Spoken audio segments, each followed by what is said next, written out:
Where is God? If you're like me, I used to think that God was up there in heaven above us. That's what most of us kind of think, even if intellectually we know better.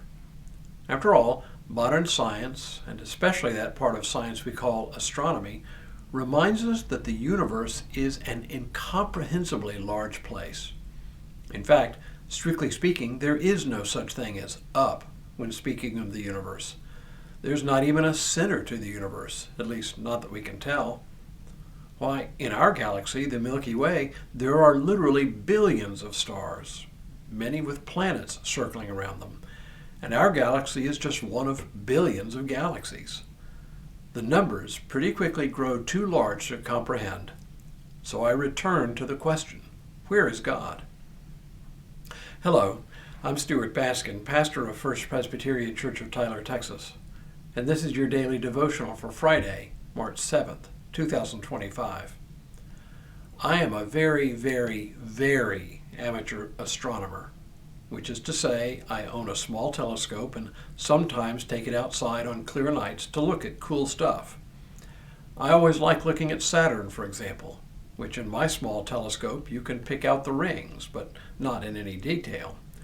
I also like looking at Jupiter and its moons, at least the 4 that you can see through my telescope. I like the fact that from one night to the next, those 4 moons are in very different places relative to each other and to their planet. I can't see them actually moving when I observe them, of course, but the fact that they appear to change places from one night to the next proves to me that they actually do. And these are just things that are in our own galactic neighborhood, astronomically speaking. There are stars we see that turn out not to be single stars, but vast galaxies millions of light years away. And that's just the stuff we can see with the naked eye. At best, we can see about 9,000 or so stars with the naked eye, and that includes some distant galaxies that just appear as single stars. That is an infinitesimal number compared to the number of individual stars or suns in the universe. It is no stretch to say that our minds simply cannot comprehend the vastness of the universe. All of which makes the universe a pretty good way to think about the infinite being we call God. If the universe is practically infinite, God is immeasurably more so. If we can't get our heads around the vastness of the universe, how in the world do we expect to get our heads around God?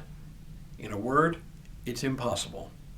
And yet, this God has chosen to make himself known to us mere mortals on this tiny backwater of a planet in an ordinary galaxy. If we want to know where God is, the old way of talking about God as up there has to give way to new ways of thinking about God. God isn't up there in the sense of being located above our heads. God is everywhere, up, down, and all around. In the Old Testament, written when it appeared that the sun, moon, and stars either revolved around the earth or simply appeared each day and ran across the day or night sky, the best the human imagination could come up with was ideas like we find in the first chapter of Genesis. Earth as a solid platform floating on the great waters of the deep, and beneath the waters of the heavens, which were held back by a kind of bowl in the sky.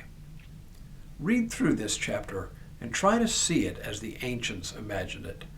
It looks very different from the way we understand things today.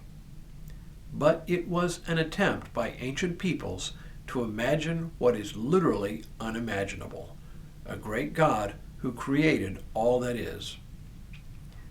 If anything, as our understanding of the world and the universe has grown, our God has grown also. In the face of growing knowledge of our physical universe and how it works, our understanding of God has either had to grow or die.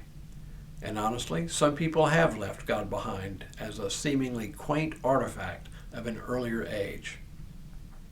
But for those of us who believe, our understanding of God has done nothing but grow over time. You can even see hints of this in Psalm 8, where the psalmist marvels at the enormity of it all.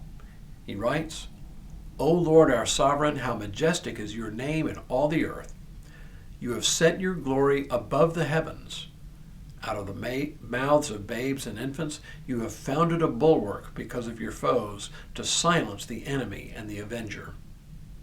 When I look at your heavens, the work of your fingers, the moon and the stars that you have established, what are human beings that you are mindful of them, mortals that you care for them? Yet you have made them a little lower than God, and crowned them with glory and honor. You have given them dominion over the works of your hands.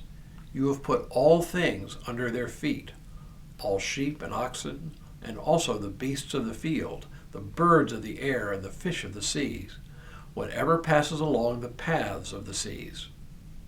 O Lord, our sovereign, how majestic is your name in all the earth.